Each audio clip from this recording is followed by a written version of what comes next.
Hello and welcome to Conscious TV. My name is Renate McNay and my guest today is Martine Batchelor. Hello Martine. Hello. Nice to have you here. Nice to be here.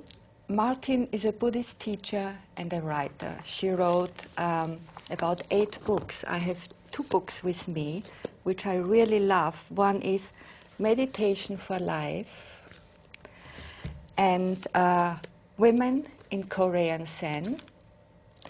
And she also, just a few more I have written down, is the book Let Go, a Buddhist guide of breaking free of habits, walking on lotus flowers, the spirit of the Buddha, and Buddhism and ecology. That sounds very interesting. But we mainly talk about this book, which I just finished reading, which talks about Martine's experience as a nun in a Buddhist monastery in Korea for 10 years. So Martine, let's start with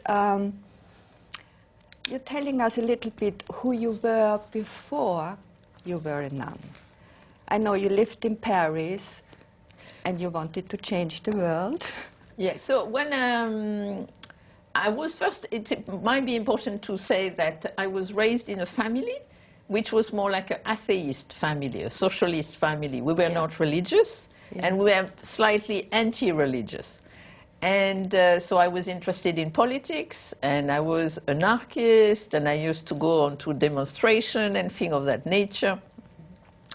Until I met a free jazz band, and there I saw this book, the Dhammapada. Yes, and what is this? Maybe you just can explain what this book is about.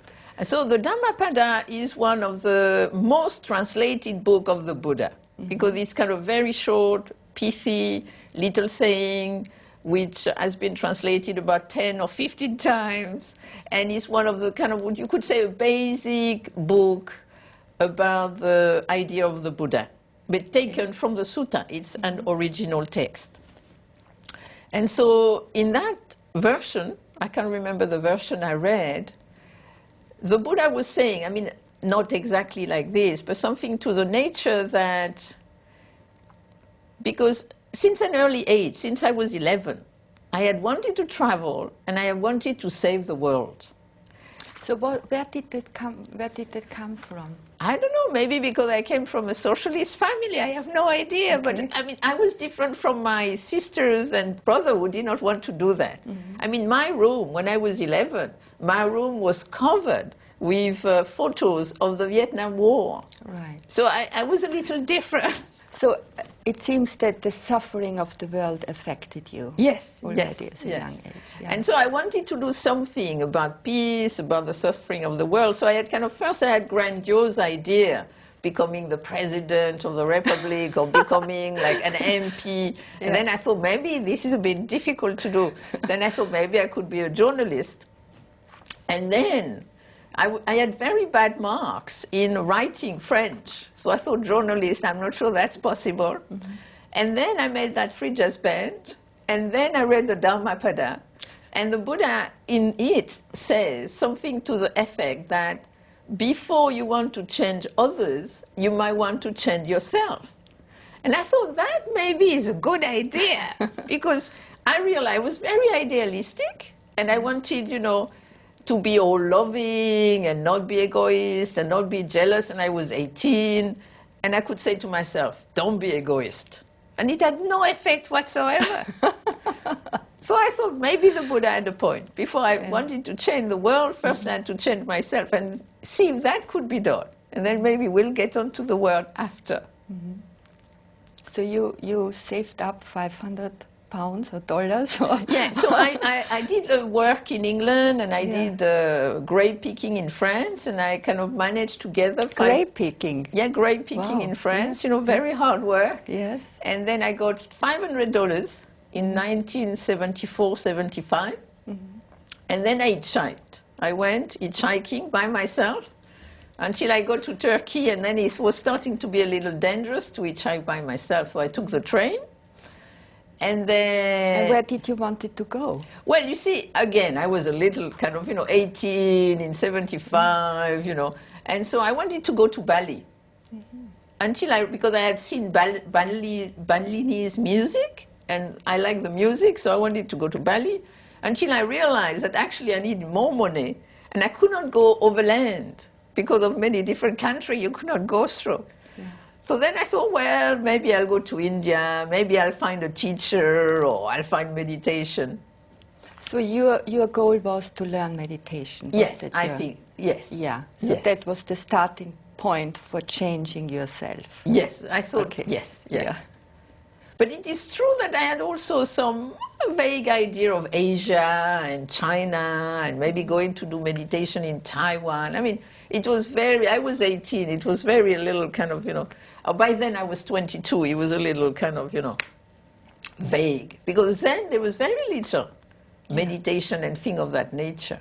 So in London I had done different things. In London, because I was working a little as a temp, I had done a little Sufism, but that did not work for me. Then I had done Rajni, that did not work for me. I had seen the Tibetans, but I was not convinced. Mm-hmm. So, And what drew you with Zen? What was it which kept you interested? I think it's the directness, the simplicity. Mm-hmm. I was looking for something, because then I travel, I end up in India. Because I make a mistake in the passport, I have to leave India. I end up in Thailand. In Thailand by now I have very little money left. I plan to go to Japan. Then I get the plane ticket and they put Korea on it. Then by accident, I meet Korean monks in Thailand who tell me there is lots of meditation in Korea. Mm-hmm. And so I thought, okay, let's go to Korea for a month, see what happens. Isn't it incredible for that age how open the world is, and you think you're on top of it and can do everything? Yeah. You see, the thing, by the time, I was not on top of it, actually, because you see, this is what really struck me. Like, I was in Nepal, going from Pokhara to Kathmandu in the bus. The most beautiful countryside you can think about. The Himalayas, it's amazing. Mm. And it's a long journey by bus. And the whole time, I was thinking about money. So what I became aware of was actually the problem. As I was hitchhiking, I became aware of my romantic problem. As I was in the bus in Kathmandu, I was aware of my money kind of obsession. Then I traveled in Thailand a little, and I was aware that I was very afraid, very easily. So by the time I got to Korea, actually, there was this idea in me that I have problems, I have difficulties with my thoughts and my emotion, and I need to do something about this, because I don't want to repeat the same thing forever after. I could see, I was very aware in a way, of the habits. And so when I got to Korea, and I went to the only place I was told to go, a nunnery where nobody spoke English. And, but then, that was my first Korean Buddhist experience. I go to the evening, because I thought, oh yes, I'll go to the chanting, I'll join the chanting. But I need to say that in Thailand, I went to various places, and to an amazing place, with down south. And there, what I did not like was the separation with the nuns and the monks and all the rules, and I had a problem with that. That's why I did not stay in Thailand, actually, mm-hmm. although there is lots of Buddhism in Thailand. Mm-hmm. But in Korea, I go to this temple, which is just nuns. I do the chanting, and then at the end of the chanting, I was in the temple, where they do 108 bows every day. Several times a day. So prostrations. Yeah. Yeah. And me, who had never done prostration in my life, so I did not dare to leave. And then by the end of it, I could barely walk. But I met a nun. So did you just walked in and they accepted you as a nun? No. Or did you have to go through a process? I was just a visitor. Okay. There I was just a visitor. Mm-hmm. And then I talked to a nun, and she said, if you meditate enough, you can even meditate when you talk. Yeah. And I was so impressed. Yeah. But I could not stay there because nobody spoke English. So they sent me to the only place where the people were foreigners, in Songwangsa with Master Kusan. And so I got there, and within 3 days I decided to become a nun. And then the master accepted me to become a nun, which means that then I had to be in the kitchen as a postulant for 6 months. So why did you decide to become a nun? What was your desire?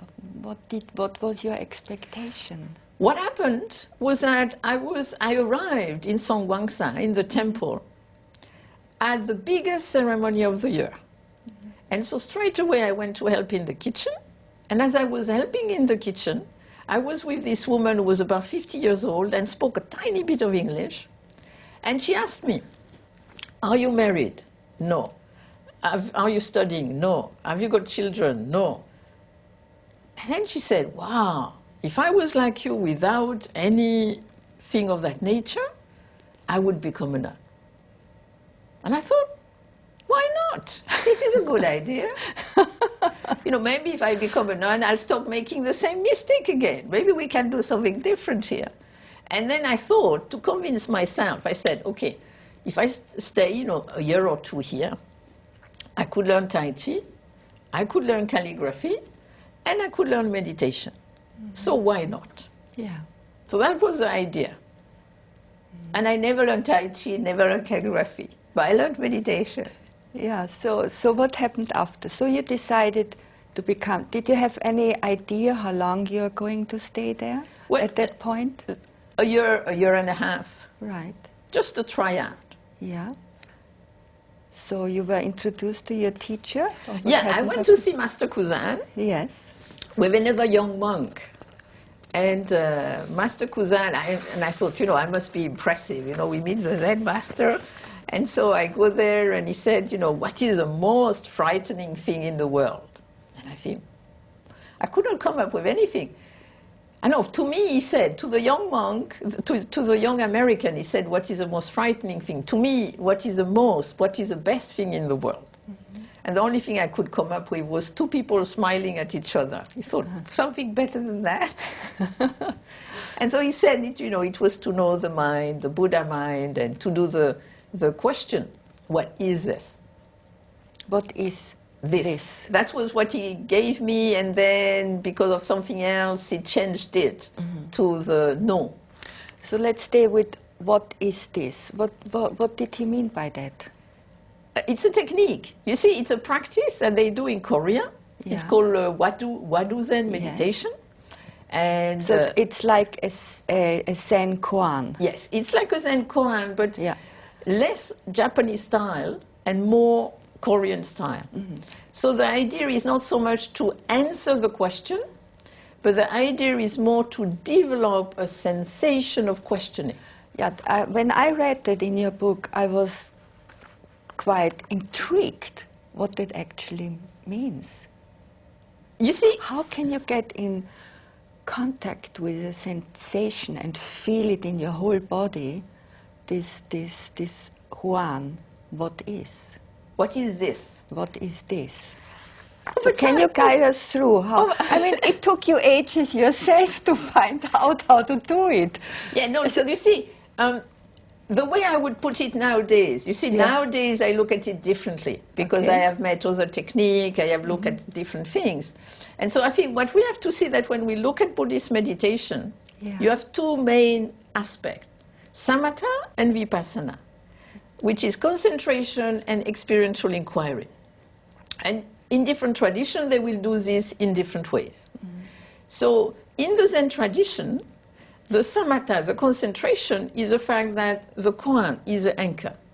So if you become distracted, you come back to what is this, what is this? That's the concentration aspect. Is this like watching your breath. Yeah, or, it's like yeah. focusing. Yes. Focusing. You can use the breath, the body, sounds, feelings, a mantra. You can use different things to focus. Yes. And so what is also is used as a focusing device, what I call an anchoring device. So that is something which brings you down into the presence, I guess. Is that what you mean by experiencing the question?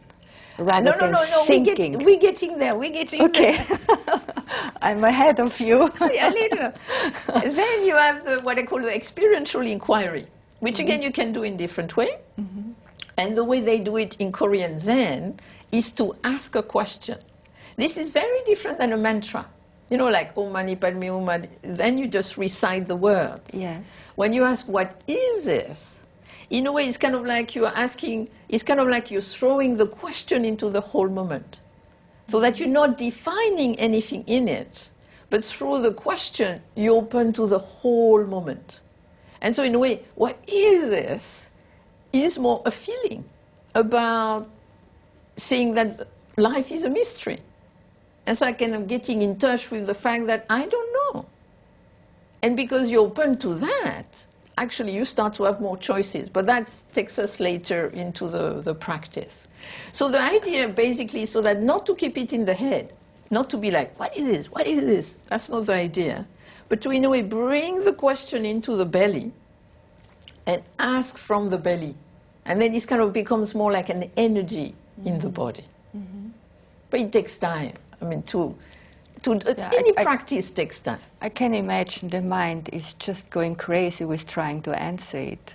Not mine. You see, I don't have the type of... You see, my husband, Martine Batchelor, who also did that practice in Korea, at the beginning he was terrible. Because he's such an intellectual that he really had to, you know, he came up with answers all the time. Me, I had no problem there. Because I am not the type. So I'm told to question, I just question. And the point is not about, this is not a practice of answering. This is a practice of questioning. Yeah. So I had problem more with distraction and sleepiness, but none with answering the question. That was never a problem for me. That's interesting. Yeah. Okay, so first you had the koan or the hwadu, what is this? And then it was changed to the word no. Because in Korea, generally, you don't change koan. Yeah. You really don't do that. You get one, because if you resolve one, you resolve them all. But I met somebody who really confused me about the what is this. And then I went to the master and asked him all these questions. He said, ooh, stop, what is it? Because it was really like in the early day. I've barely done it a few days. And he said, okay, drop the what is this, do the no. And again, the no is done in a different way in Korea than in Japan. It sounds even more impossible, the word no. No, but you see, the way they do it in Korea is more like, why did Zhao Chu say no? Why did he say no? Right. What was his spirit? What was his mind when he said no? What was his state when he said no? It's nearly like before he said no, how was he? Right. So it's back to cultivating questioning. It's very important to see that the words of the question are less important than the question mark.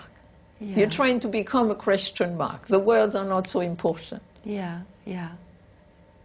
Yeah, well, fascinating. Okay, so what happened then? Well, then he gave me after I got the why did Zhao Chu said mo, why mu, why no. Yeah. And I just did that in the practice. I also have here written down in one that one time, I don't know if it was Master Kusan, he slapped your palm and said to you, where did this sound go? Yeah, no, that was not Master Kusan. This was my first meeting with another great Zen master, Kyongbong Sunim. Yeah. Who was living in another temple somewhere else, which after that I visited every free season after that. And I learned a lot from him. And a friend of mine, a monk, took me to see him. And that was, again, I met this great Zen master, and I looked a little lost, and, you know, he just slapped my hand. That was just very Zen, a Zen moment. Yes. Where did the sun go? This is very Zen. Yeah. So I just sat there and did not say anything. Yeah, you said you were completely perplexed, and that for the next 10 years. Yeah, because that's the point. I mean, this is a point in Korea. This is a point. Yeah, yeah. Okay, so how was life in the monastery? How was that for you? I was fantastic. You know, time to time, I would walk in the monastery, and I would look around me, and I was in this Korean, Chinese looking, I mean, it's Korean looking, but for me, it's like, you know, and I was like, you know, I am here, I am in this amazing place, it's beautiful, and the people are so kind. I'm not saying it was easy every day, because the fact that I was practicing the meditation 10 hours a day, 3 months at a time, twice a year. So let's start. What time did you get up in the morning? 3 o'clock in the morning. Yes. And then we sat, you know, 50 minutes, 50, Yeah. at a time, and we walked 10 minutes, another 50 minutes, then we had lunch, and then we had another 3 rounds of 50 minutes and 10 minutes, then we had lunch around 11:30, then again we had 4 rounds, then we had a little job we had to do, then we had light dinner, and then we had another 2 rounds of 40 and 10. It was great. And by the time you already had your head shaved? Yeah, sure, because if you become a postulant, you have your head shaved. But it's so good, you don't have to worry about your hair anymore. You wash your face, you wash your head, it's And you finished. had a certain robe? Yeah, I had my grey robes. And I was reading you never took your robe, or you went to bed actually with your robe. You were supposed to sleep with your robe? No. You see, you have to see that you have your everyday garbs, ordinary stuff. Then you have the stuff you wear to go outside, and then you have the stuff you wear for the ceremony. Okay. So when you went to sleep, you kept your trouser and your socks, because you always wear your socks, and you kept just your little T-shirt. You did not have to sleep in your what you cover yourself with to go about. Yeah, I mean, it's like a pyjama, but it's your clothes. Yes, yeah. Okay, and how was your meditation? Oh, my meditation was terrible. Terrible. At the beginning, I was sitting there, you know, because I went for my first three months, 10 hours a day. I had barely meditated 30 minutes when I was in Thailand. Yeah. And so I'm sitting there 10 times, 50 minutes, with 10 minutes walking, and I can't do it. So didn't anybody tell you how to meditate? They just tell you to sit down and do the questioning. Yeah. Okay. But then you do it, and it's not easy, because your mind is all over the place. Yes. You never sat for so long before in your life. You can't breathe. And so what I did, to only come to the first time of the 3, I would come to the first, then I would go to do something more useful, like help in the kitchen, more useful. learn Korean. And, you know, this was not working. I had thought, I was sleepy, I had pain. And then the master came after about 3 weeks to sit with us. And so the first moment I was really good. You know, I really sat and I really tried. Yes. And then I could not do it anymore. So I left, and he saw it. You're not supposed to leave. You're supposed to do your 10 hours. Yeah. And so when I came back, the leader of the hall had the dictionary in hand, because my Korean was very poor. And I always remembered that word. The master said, 억지로 참다. And that meant to bear beyond strength. And then I thought, that's true. Nobody has died of this. You know, like they've been doing this for 800 years, and nobody died of it. So maybe I can do it too. And within a week, I was the first one to come. I never missed anymore. And it was not easy, but I could do it. Yeah. So did you... how was the process? Did you feel after some time the mind started to quieten down? You see, what happened, what I realized over time, is that we had 3 months, 10 hours a day, with every 2 weeks a little break, 2 days. Only we sat 4 hours, and then we were doing other things in the middle. And after having done several of these 3 months, I realized the way it worked. The first 2 weeks were terrible. You had pain, you had the mind all over the place. It was really difficult. And then after 2 weeks, it was like you were on a plateau. And especially in the middle of it, like you were like, I want to do this forever, this is fantastic, this is the best thing in the universe. And then the last 2 weeks, you were ready to go. Mm-hmm. So that's the way it worked. Yeah. And also what I saw is that the mind, in a way, it depends on your energy. Sometimes you have, more, the mind is more calm, sometimes it's more distracted, sometimes it's more sleepy. But you see, over time, you don't sit to get something. You just sit to sit. To me, that was a major change, was you just sit. Not expecting your meditation to be this way, that way, or any other way. But isn't it, don't we need some kind of motivation to get us on the cushion? And then letting go of... Very quickly I saw it worked. You see... So what worked? You see, I realized now, looking back, I see how it works now. Yeah. Is that if you cultivate concentration and experiential inquiry, this leads you to develop quietness and clarity, which leads you to develop creative awareness. And so within 6 months, 2 things happened. And it really showed me that it worked. And so after that, what was in the meditation did not matter, because the effect of it worked. But it doesn't work the way people think it works, I think. Because generally people put, I feel, too much emphasis on meditation experience. When personally I think what works is just doing concentration and experiential inquiry over time leads to the letting go in the conditions. So what do you mean by creative awakening? Creative engagement, creative awareness. Creative awareness. What does that mean? I feel that the meditation helps us to dissolve the habits so that the thought, feeling, sensation, relationship can come back to what I call the creative functioning. And then when they come back to the creative functioning, then... So creative functioning is being connected to who we are, to our true nature. I would not express it that way. I would express it more that we have a potential for good and for bad. And I would say meditation is cultivating the good potential, cultivating wisdom, cultivating compassion. But I think it's very, to me, it's not that just something goes. It's that something goes so that something else can be there. And so in a way, what I feel is that the habits are in a way limiting us. And so if the habits, the power of the habit goes, then you have the functionality of the thought, the functionality of the emotion, the functionality of the body, of the relationship to be in the world. So what happens, for example, with your emotions? I mean, you are exposed to a completely different world that must bring out all kinds of things.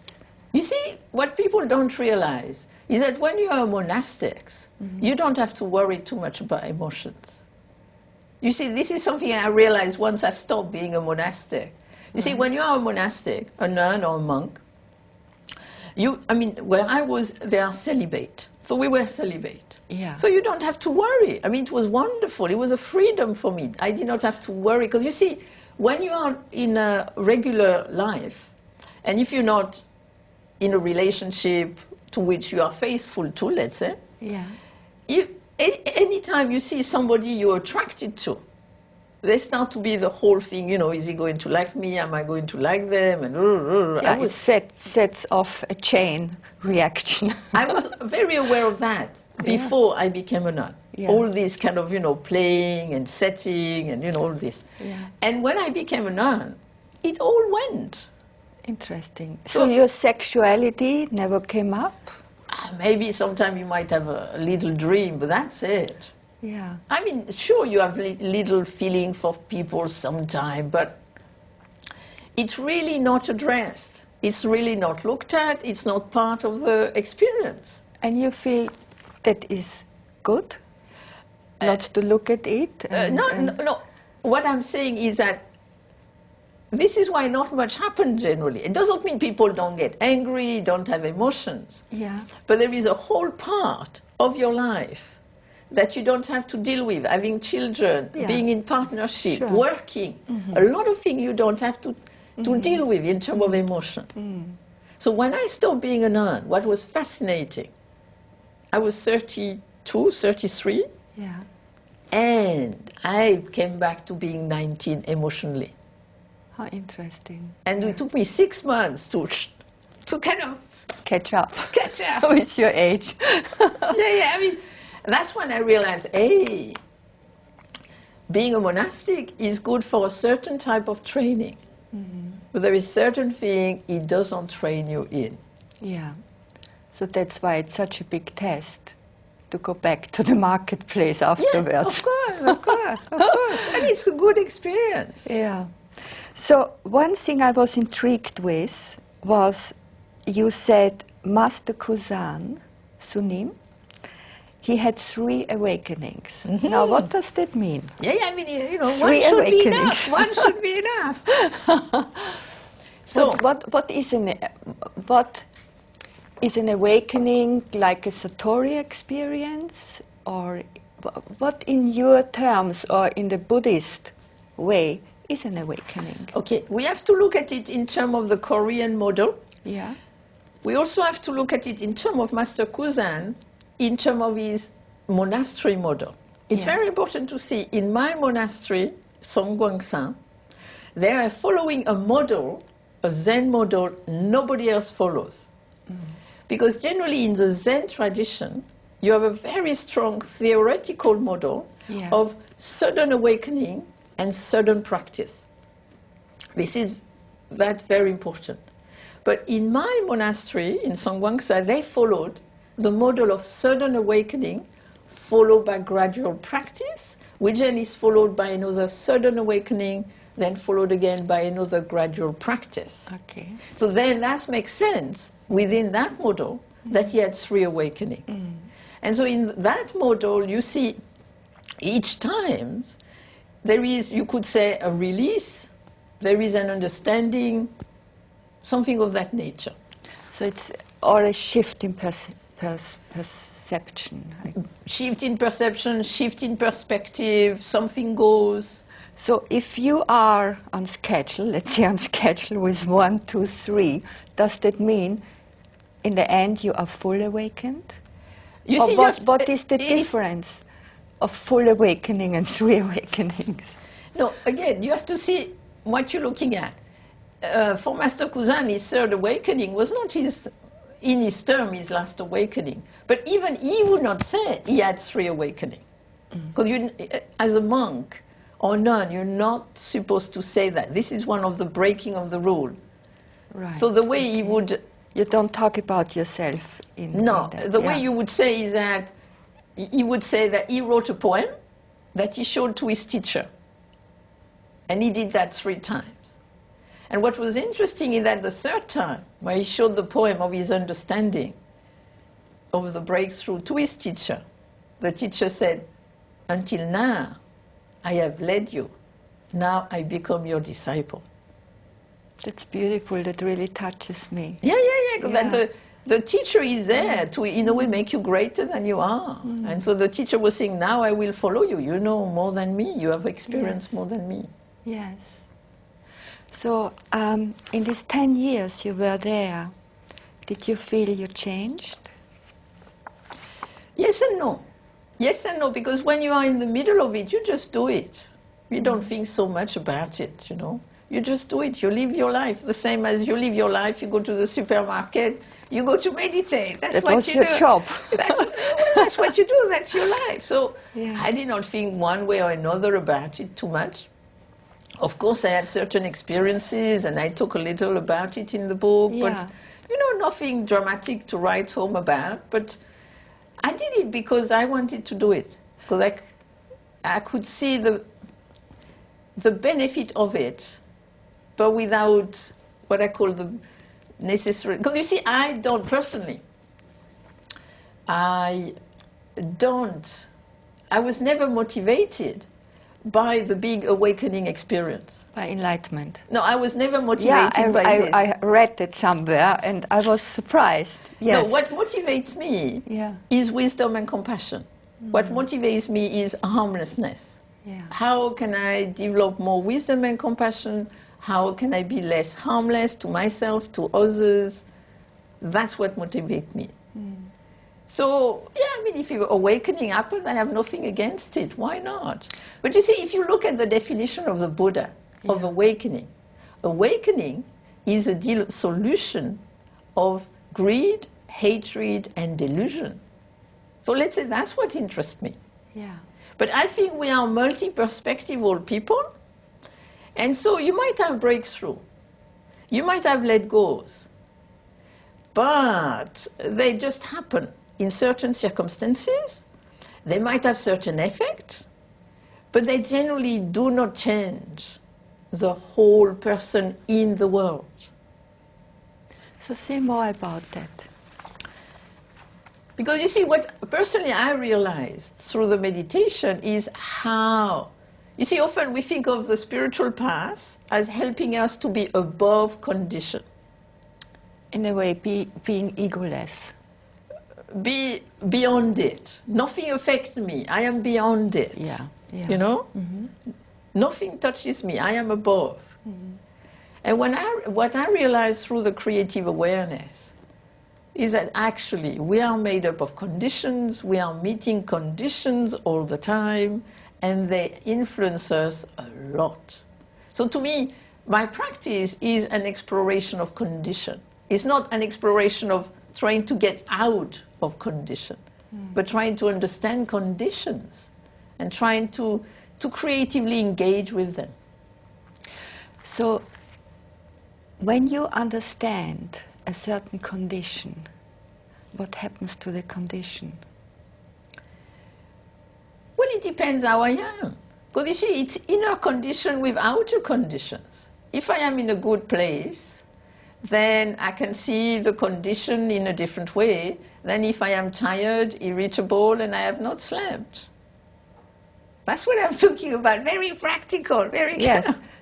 Then you would go into a reaction with your condition. Depends. Because you see, personally, I feel the meditation is about developing stability and balance within ourselves and openness, so that however big the condition, difficult the condition, we can creatively engage with it instead of reacting to it. But it depends. It depends what kind of inner conditions, what kind of outer conditions. So it doesn't mean that you are less angry or less frightened afterwards. You just are more stable to deal with that particular condition. Is that... No, I would say the intensity goes. To me, a proof that it works is that the intensity of the thing goes and it lasts less long. I think there is a big difference between being angry for a week than being angry for 10 seconds. Yeah. And also, if you're angry, like you explode, and you're angry and you're irritable or impatient, I think the degree goes. The degree, I mean, that is what I've seen within myself. Right. It seems to be, you know, the female approach to awakening is so different than the male approach. It's like with men, it's all up there, enlightenment, going into the formless.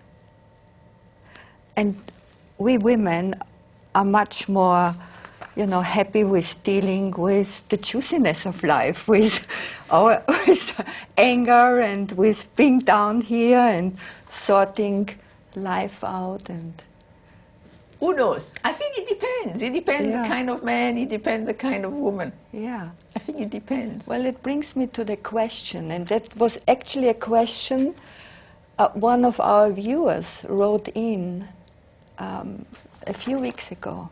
And the question was, does anybody know what Buddha realized in the night of his awakening. So the Buddha, if you look at the text, there is Yeah. a text Yeah. on it which it's reported to be what he said later on about it. Yes. And basically he says that he has seen conditionality. He's seen that thing arise and pass away. That Right. he's discovered conditionality. Also, another way to describe it is he has dissolved greed, hatred, and delusion. Yeah. But since then, I mean, the thing, to ask this kind of question, my husband would be much better. So that's what he is kind of doing at the moment. Yeah. Personally, I'm not such a scholar, especially about the early texts. I know them a bit, but not to that degree. But since then, many people have interpreted what he says in many, many different ways. Yeah. So there are many different interpretations of that moment. But if one wants to really see what the Buddha says about that moment, then in a way you have to read the sutta, which is called the Dharma, the turning of the Dharma wheel sutta. Right. Because there's something I heard that in the times of the Buddha, enlightenment was all about the formless, was all about emptiness, leaving samsara, leaving the wheel of pain. But in those days, the importance is also to realize we are form. You know, that this is one thing. Form and emptiness is one thing.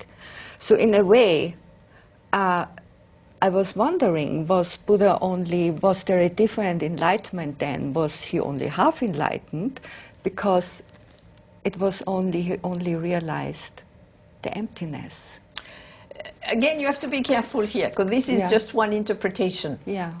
Because if you look at what is in the text about this conditionality, basically the Buddha had this awakening when he was possibly, if I remember correctly, maybe 30, 35, 33, something in his 30s, let's say. And then after that, for the next 50 years, 45 years, he lived he was a monk, but he lived in the world. And he had to deal with his family, which was kind of tricky. He had to deal with the kings, which were kind of tricky. He had to deal with also the competitor, because there was other religious groups that were also difficult. And when you read the sutta, there is a lot of the sutta, lots of books of the Buddha's teaching of that time, the early Buddhist text. And some of them are really into the metaphysics and things, but a lot of it is actually very practical. You know, and you felt that the Buddha in his time did not just, his answer to everything was not emptiness, not at all. But instead, his answer was really practical. You have a text called the Sigalavaka Sutta, and which is a precept for the lay people. And it's amazing because the Buddha is so down to earth in it. Like he tells you, don't go out too late at night. It's dangerous. You get into trouble. So why was he against ordaining women to become nuns? No, that's different. The thing with the ordaining nuns, there is two theories, many different theories about that too. But one of them is that this was a later thing that was added to it. But let's say it is true. Right. It might not be true, but it's hard to find out. The way I would explain it is that the Buddha said that women and men are the equal in awakening. There is no doubt about that. Yeah. But he was in condition. He was in a patriarchal society. And so, in a way, to dare to create a movement of nuns, which did not exist, was already going against the norm of the society. Secondly, if you had women mendicant, actually it was quite dangerous because, they would easily be attacked. So he kind of needed to find a way that... It was more protection. to have more protection. That's what you kind of, might get certain rules that they must be near monks, that generally they must not go alone in the forest and things of that nature. So I think, to me, the fact that he was a little resistant, if he was, we don't know about that, to the nun being ordained, was more due to the condition of the society than due to women not being able to do it. Because he was very clear about that. Yes. And also you have a book, a text, which is of all the awakening of the women of that time, the Therigatha. The Therigatha. Okay, so let's go back to you being a nun. So in these 10 years, Martine, did you experience other nuns waking up? Was that talked about? You see, for you, 10 years is a lot. It is, it is a lot. For them, it's nothing. Like I came back, I left in 85, and I came back 7 years later in 92 for my book on Buddhist women. And so by then I had become a layperson, and I was teaching meditation. And then somebody, a nun, I went to visit nun I knew and I had practiced with, and she said, "Oh, what do you do?" I said, "Well, I teach meditation." And she fell about laughing. "You teaching meditation?" And it's the funniest thing she ever heard. Because in Korea, you have to practice about 30 years because you can think about teaching meditation. I mean, nowadays, they do it a little faster because it's a modern time. Yes. But no, I mean, 10 years is nothing. 10 years is nothing. Yeah. So it's just like a beginning, baby step. So in terms of, you don't talk about these things. I know in the West, lots of people like to talk about this. Yeah. But in Korea, it gives us hope, It gives people hope. In Korea, you don't talk about this. You see, when I did that book on Buddhist women, I went with this question, what motivates you? What inspires you? And after 2 or 3 women, I stopped asking it in Korea and after that. Because whenever I asked the question, what is it that inspired you? They looked at me funny and I said, what do you mean? I inspire myself. Really? Yeah. So I thought after that, I thought, okay, I don't ask this question anymore. Yeah. So what inspires you, if you could say, is yourself. And what inspires you is other people. Not what they say about their awakening, but how they are. And that's what was so interesting when Master Kusan died, because he died just a year before I left. And suddenly it was like a huge hole in the temple. We had not realized how, we respected him and everything, but it was like something had gone. So you see, in Korea, it's not what you say you've had in a way, but it's more how you are. Yeah. And with him, you could see the lightness.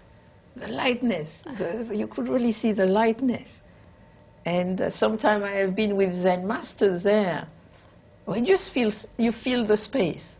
But we can experience the same with us. Yeah. You can be in your daily life, and before you would be upset, and now you just sit there and think, I can deal with this.